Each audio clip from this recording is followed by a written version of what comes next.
Good morning, everybody. Well, today I'm making something in honor of my Uncle Steve. He was married to my my grandmother's youngest sister. He's my marriage, but I always thought of him as an uncle. He was pure Hungarian, and today I'm making Hungarian goulash in his honor. The first thing we're going to do is chop the noise. We're going to drain it. Make sure so we're going to keep this here for now in this thing because we don't want to drip them all over. No, we could actually stick this in a crock pot. Never mind. Just make sure it's browned. And also butter your crock pot. Okay. Now what we're going to do now is cut an onion. He was pure Hungarian, there's no doubt about it.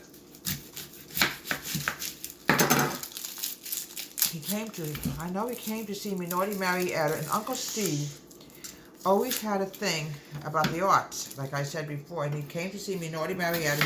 He loved the show, and he absolutely loved when I did Odd Couple Boys. I always used to play different parts of the Odd Couple. Mama. He had a thing about the Odd Couple. Okay. I'm going to cut this onion up, we're going to chop it up. And Uncle Steve probably most likely also like Pussycats.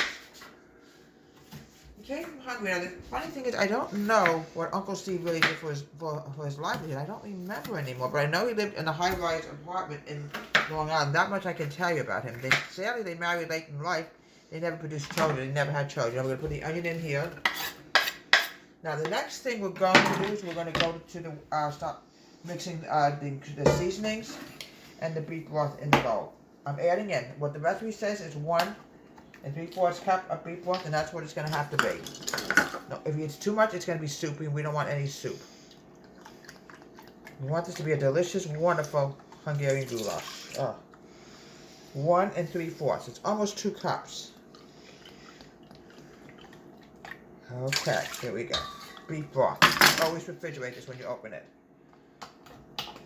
I'm now, I don't know, I had such a coughing attack this morning, folks. I hope I'm not coming out with another stupid cold. That's all we need is me to get another cold. So, because I just started rehearsing for a Valentine Cabaret, all I need is a cold. All right. 1 can of tomato paste.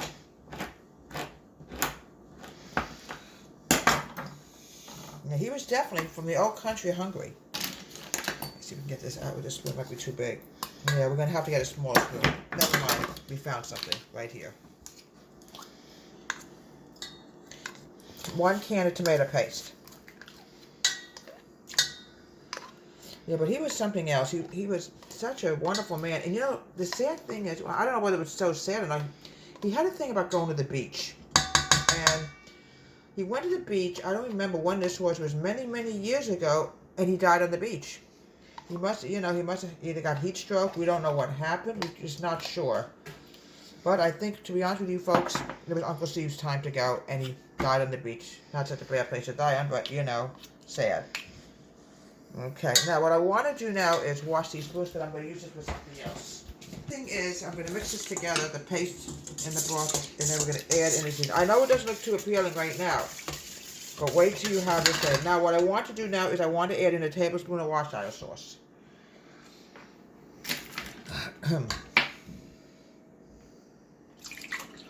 Oh, got more tomato paste. This tomato paste is going to drive me nuts.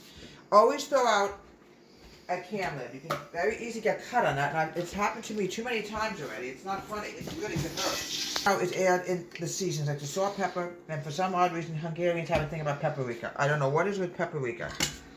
Salt. Garlic powder. Pepper. And I'm adding in 1 tablespoon of paprika. They have a thing, folks, and I don't know what it is about paprika, but it seems to be a Hungarian seasoning, so we're going to add it in. That's what it's calling for. And you always have to do what the recipe says. Even Uncle Steve would agree to that. Like I said, he was a pure Hungarian, and Okay, about a half an hour before it's done, then we're going to add in some flour and water. All right, what we're going to do now is we're going to put this into the crock pot. Okay, we're going to mix this together, and we're going to cook this for 8 hours. I'll be back in 8 hours, and this is going to go over buttered noodles. It's going to be yum yum. It's going to be so delicious. This is in honor of my Uncle Steve, and like I said, I consider him my uncle. Even if he was by marriage, he was just a wonderful uncle to me. And he always had such a good sense of humor. Let me tell you something, folks. Always a good sense of humor. Okay, 8 hours on low heat. Okay, we're back. This is going to go over butter noodles, and we're going to have corn with this. Now to get it loosened, hopefully we can thicken it up. 1/4 cup of water and 3 tablespoons of all-purpose flour. We're going to mix this together. We're going to mix the two together. 1. Yeah, Uncle Steve was a pure Hungarian. He absolutely loved Hungarian food, and he loved the art, like I said this morning. And I know he's by marriage, folks, but in a sense, he is my uncle. He's married to Aunt Belle. Okay, now, you see how thick it's going to come? Now, what we're going to do now is I'm going to grab my spatula, and we're going to dump it in here. This is what's going to thicken up, make it really thick. I know it looks not too good, but this is going to make it really thick. Grab the spoon, make everything out as much as we can. And we're going to have a fantastic Hungarian dish tonight. Okay, a little bit more. Okay, now what we're going to do now is we're going to mix this together. It should thicken it up a lot. A little bit more. And I'm going to probably, yeah, it's getting thick already. You can see that. Okay. I'm going to cook this for about another 25 minutes. Use a regular spoon, because it's the only way we're going to mix the flour together. Because we got to get this thick. It's already thickening up already. I can see it. Mix this up. And cook this for about another 15 to 20 minutes, and we'll have a fantastic Hungarian goulash over butter noodles. Here we have delicious, wonderful Hungarian goulash. In honor, these are butter noodles, by the way. Put a little bit of butter in, a little bit of salt in here. Okay, let's pull this over here. Oh, this is beautiful. Look at this. Oh, I literally cannot wait to have this. This looks so delicious. I'm going to add some corn now. And this is in honor of my Uncle Steve. He was by marriage, but to me he's an uncle. Here we go. And this is what Hungarian goulash is. It's delicious. It was one of his favorite dishes from Deborah's Home Country Kitchen. Have a great day. Please subscribe to my wonderful YouTube channel.